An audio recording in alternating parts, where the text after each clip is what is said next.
பாம்பு பிடிச்சி உங்களை 100 முறை கொட்டுனாலும் நீங்க அடுத்துக்கு விளையாடிக்கிட்டே இருப்பீங்க. Even snake bite you 100 times, you will play with that snake. இவர் ப்ராக்டிக்கலா ப்ரூவ் பண்ணணும்னா என்ன பண்ணலாம்னா, ஒரு நாகப்பாம்பையோ இல்லை கட்டுவிரியனோ எடுத்துட்டு வந்து ஸ்டேஜில் விஷம் உள்ளதை எடுத்துன்னு வந்து 100 தடவை கடிக்க விட்டு நமக்கு காட்டலாம். ஆனால் காட்ட மாட்டார் கண்டிப்பா. Supernatural boldness and protection. இயற்கைக்கு மேலான தைரியம், இயற்கைக்கு மேலான பாதுகாப்பு. They will take a snake. அவர்கள் பாம்பை எடுப்பார்கள் and throw it. அதை வீசுவார்கள். Is it natural protection or supernatural protection? இயற்கையான பாதுகாப்பா, இயற்கைக்கு மேற்பட்ட பாதுகாப்பா? பாம்பு பிடிச்சி உங்களை 100 முறை கொட்டுனாலும் நீங்க அடுத்துக்கு விளையாடிக்கிட்டே இருப்பீங்க. Even snake bite you 100 times, you will play with that snake. I didn't say it. நான் அதை சொல்லல. The head of the church said. சபையின் சிரசானவர் அதை சொல்லி இருக்கிறார். The head of the church said. சபையின் சிரசானவர். Supernatural protection. இயற்கைக்கு மேலான பாதுகாப்பு. கடந்த சில மாதங்களா நாங்கள் கொஞ்சம் பிஸியா இருந்தனால எங்களால் வீடியோஸ் அப்லோட் பண்ண முடியல. இன்னைக்கு நம்ம பார்க்க போகிறது பாஸ்டர் எசேக்கியா பிரான்சிஸ் இந்த சர்ப்பங்களை எடுப்பீங்க அப்படின்னு வச்சு இவர் சொன்ன இந்த போதனை தான். அதில் அவர் என்ன சொல்றாருன்னா, நீங்கள் சர்ப்பங்களை எடுப்பீங்க, அதோட விளையாடலாம், அது பாம்பு கொட்டினாலும் உங்களுக்கு ஒன்றும் ஆகாது அப்படின்னு சொல்றாரு. அவர் சொல்றது பொய் அப்படின்றத நிரூபணம் பண்றதுக்கு தான் பைபிள் வசையும் அவர் என்ன சொன்னாருன்றதையும் கம்பேர் பண்ணி போட்டிருக்கேன். அதில் பார்த்தீங்கன்னா அவர் என்ன சொல்றாரு, சர்ப்பங்களை எடுப்பார்கள்னு வசனத்தை சர்ப்பங்களை எடுப்பார்கள்னு சொல்லிட்டு கூடிய இதெல்லாம் சேர்க்கிறாரு. பாம்பு உங்களை 100 முறை கொட்டினாலும் அதை பிடிச்சி விளையாடிக்கிட்டே இருப்பீங்க அப்படின்னு இவர் மிகைப்படுத்தி சொல்றாரு. கூடையே சூப்பர் நேச்சுரல்ன்ற வேர்டும் சொல்றாரு. பொதுவாக சூப்பர்னு சொன்னாலே நம்ம ஏதோ சூப்பராக ஏதோ இருக்கு போலன்னு வாயை பிறந்துட்டு பார்ப்போன்றதுனால நம்மளை வஞ்சிக்கிறதுக்காக அந்த நோக்கத்தோட சொல்லப்படுற வார்த்தை. சூப்பர் நேச்சுரல்ன்ற வேர்டு பைபிளில் இல்லை, ஆனால் இவங்க இதை இந்த நோக்கத்தோட தான் யூஸ் பண்ணுறாங்க. சரி, சர்ப்பங்களை எடுப்பார்கள் எந்த கான்டெக்ட்ல சொல்லியிருக்குன்னு பார்த்தீங்கன்னா, ஆண்டவர் அதை சுவிசேஷம் அறிவிக்கும் போது ஒரு அடையாளமாக ஆண்டவர் வச்சிருக்காரு.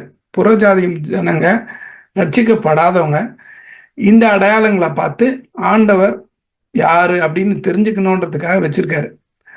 அந்த காரணத்துக்காக தான் கொடுத்தாரே தவிர நமக்கு ஒரு ஸ்பெஷல் பவர் மாதிரி நமக்கு வேணும் போதெல்லாம் பாம்பு எடுத்து விளையாடுறதுக்காக கொடுக்கல. எசேக்கியா பிரான்சிஸ் எப்படி சொல்றாருன்னா, நமக்கு கொடுத்த பவர் வச்சுட்டு சும்மா பாம்பு எடுத்து விளையாடலாம், அதோட அதை கொத்த விடலாம் அப்படின்ற மாதிரி ஒரு கதையை ஆட் பண்றாரு.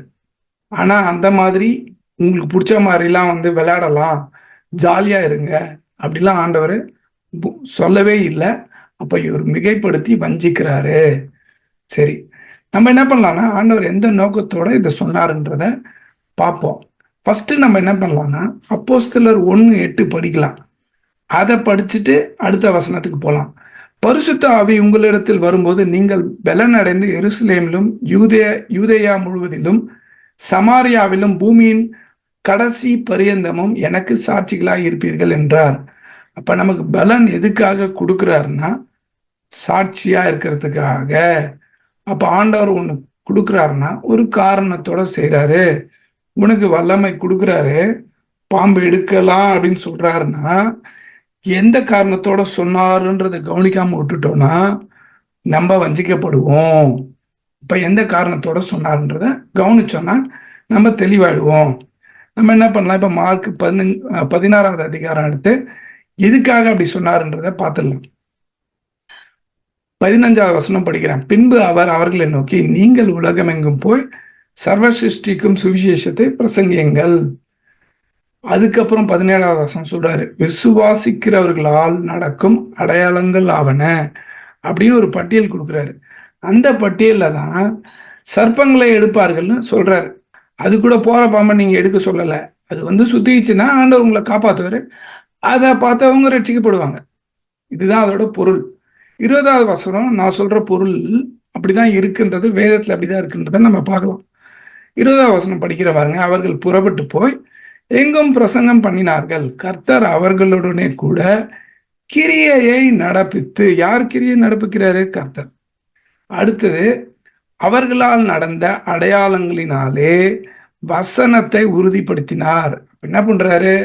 நம்ம கீழ்ப்படிஞ்சு பிரசங்கம் பண்ணா அவரே என்ன பண்றாருன்னா அவர் சொன்ன அடையாளங்களை நிறைவேற்றுவாரு.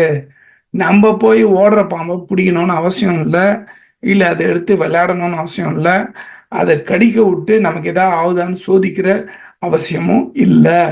அப்போ இது இவர் பண்ற பெரிய தப்பான போதனை. அப்போ நமக்கு என்ன புரியணும்னா, இவர் நம்மளை வஞ்சிக்கிறதுக்காக தான் போதிக்கிறாரு. இதே மாதிரியே, அதாவது ஆண்டவர் உனக்கு ப்ரொடெக்ஷன் கொடுத்துருக்காரு, வல்லமை கொடுத்துருக்காரு அப்படின்னு இதே மாதிரியே வேற ஒருத்தன் உசுப்பேத்திருக்கான் வேதத்துல. அது யாருன்னு பார்த்தீங்கன்னா பிசாசு. மத்தேயு 4வது அதிகாரம் படிக்கிறேன் பாருங்க, 5வது வசனம். அப்பொழுது பிசாசு அவரை பரிசுத்த நகரத்திற்கு கொண்டு போய் தேவாலயத்து உப்பரிகையின் மேல் அவரை நிறுத்தி, நீர் தேவனுடைய குமாரனே ஆனால் தாழ குதியும், ஏனெனில் தம்முடைய தூதர்களுக்கு உம்மை குறித்து கட்டளையிடுவார், உமது பாதம் கல்லில் இடராதபடிக்கு அவர்கள் உம்மை கைகளில் ஏந்தி கொண்டு போவார்கள் என்பதாய் எழுதியிருக்கிறது என்று சொன்னான். அதற்கு இயேசு, உன் தேவனாகிய கர்த்தரை பரீட்சை பாராதிருப்பாயாக என்று எழுதியிருக்கிறது என்றார். எப்படி எசேக்கியா பிரான்சிஸ் உனக்கு ப்ரொடெக்ஷன் இருக்கு பாம்பு கிட்ட இருந்து, விஷம் குடிச்சாலும் ஒன்றாவாது, பண்ணுன்னு தூண்டி விடுறாரோ, அதே மாதிரியே பிசாசும் என்ன பண்றான்னா, உனக்கு ஒன்றும் ஆகாது, நீ போய் குதி, நீ போய் அது பண்ணு, உனக்கு ப்ரொடெக்ஷன் இருக்கு அப்படின்னு இயேசுகிட்டையும் அதே தான் பண்ணான். அப்ப பிசாசு என்ன பண்ணானோ அதை அப்படியே எசேக்கியா பிரான்சிஸ் பண்றாரு. அப்ப வஞ்சிக்க வராரு. வஞ்சிக்கிற ஆவி எசேக்கியா பிரான்சிஸ்குள்ள கிரியை செய்துன்றத நல்லாவே பார்க்க முடியுது நம்மளால. 10வது வசனம் பாருங்க, தெளிவா ஆண்டவர் என்ன பண்றாரு? அப்பொழுது இயேசு, அப்பாலே போ சாத்தானேன்னு சொல்றாரு. அப்ப உனக்கு ப்ரொடெக்ஷன் இருக்கு இது இதுன்னு கதை விடும்போது நம்ம அந்த மாதிரி போதகர்களை பார்த்து அப்பாலே போ சாத்தானேன்னு நம்ம சொல்லணும். அதுதான் சரி. சரி, இதே மாதிரியே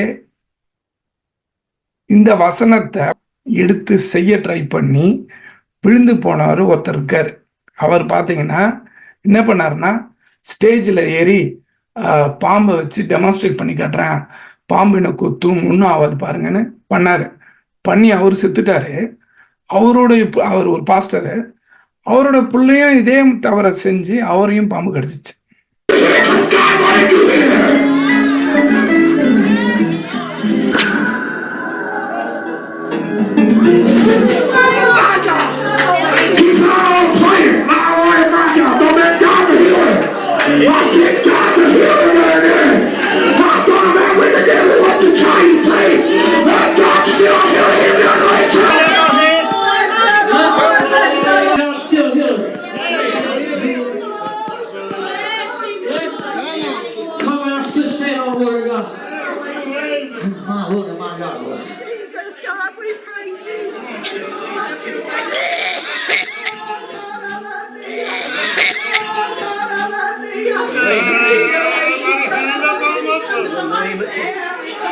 ஆனா இவர் பண்ணது தவறு. இந்த மாதிரி ஆண்டவருடைய வார்த்தையை சோதிச்சு அதனால இவர் இந்த மாதிரி ஒரு பிரச்சனையில போய் மாட்டிக்கினாரு. அப்ப நமக்கு என்ன தெரியணும்னா, போதிக்கிறத எசேக்கியா பிரான்சிஸ் செய்யலாம். என்ன பண்ணலாம்னா, இந்த பாஸ்டர் மாதிரி பாம்பு எடுத்து வச்சு விளையாடலாம். ஒரு நாகப்பாம்போ ஒரு கட்டு வீரனோ இல்லை நல்ல பாம்போ வச்சு விளையாடலாம் ஸ்டேஜில். அப்போ இவர் போதிக்கிறபடி செய்கிறாருன்னு நம்ம தெரிஞ்சுக்கலாம். ஆனால் இந்த மாதிரி பாஸ்டர்ஸ் என்ன பண்ணுவாங்கன்னா, போதிக்கிறத செய்ய மாட்டாங்க. அதனால தான் என்ன பண்ணல, இவர் பாம்பை ஸ்டேஜுக்கு வச்சு நமக்கு டெமோ காட்டலை. அதனால தான் ஆண்டவர் என்ன சொன்னாரு, மத்தேயு 23வது அதிகாரம் 4வது வசனத்துல, சுமப்பதற்கரிய பாரமான சுமைகளை கட்டி மனுஷர் தோள்களின் மேல் சுமத்துகிறார்கள், தாங்களோ ஒரு விரலினாலும் அவைகளை தொடமாட்டார்கள். இவங்க எதுவுமே பண்ண மாட்டாங்க அப்படின்னு தெளிவா சொல்றாரு. சரி, கடைசியா நமக்கு என்ன தெரியணும்னா, அப்போஸ்தலர் 28வது அதிகாரத்துல பவுலோட கையில ஒரு பாம்பு வந்து சுத்திக்குது. இவர் என்ன பண்ணல, ஓடுற பாம்பை எடுத்து இவர் விளையாடலை, இவர் கொத்த விடலை, அதெல்லாம் பண்ணலை. ஒரு தடவை குத்துதா, 2 தடவை குத்துதா, 100 தடவை குத்துதான்லாம் பார்க்கல. அது சுத்திக்கிட்டனால அது நெருப்புல உதறாரு. அவரை அந்த பாம்பு அவரு கடிக்கல, அவரு மறிக்கவும் இல்லை. அதை பார்த்து புறஜாதியார் ரட்சிக்கப்படுறாங்க. அப்ப ஆண்டவர் என்ன பண்றாருன்னா, அவர் சொன்ன காரியத்தை நிறைவேற்றுறாரு. என்ன அடையாளங்களை நிறைவேற்றுறாரு. அப்ப நம்ம என்ன பண்ணக்கூடாதுன்னா, ஆண்டவர் வார்த்தையை சோதிக்க கூடாது. எசேக்கியா பிரான்சிஸ் சோதிக்க சொல்றாரு. அது தவறான போதனை. நம்ம போய் சுவிசேஷம் அறிவிக்கும் போது அற்புதம் செய்வார், அடையாளம் செய்வார் அப்படின்னு நம்ம போய் போதிச்சோம்னா, புறஜாதி ஜனங்களுக்கு நம்ம ஆண்டவரை சோதிங்க அப்படின்னு சொல்லித்தரோம். அது தப்பான போதனை. அதனால அந்த மாதிரி செய்யாதீங்க. இந்த வீடியோ உங்களுக்கு பயனுள்ளதாக இருக்கும் நம்புறேன். நன்றி. பாம்பு பிடிச்சி உங்களை 100 முறை கொட்டுனாலும் நீங்க அடிச்சுக்க விளையாடிக்கிட்டே இருப்பீங்க. Even snake bite you 100 times, you will play with that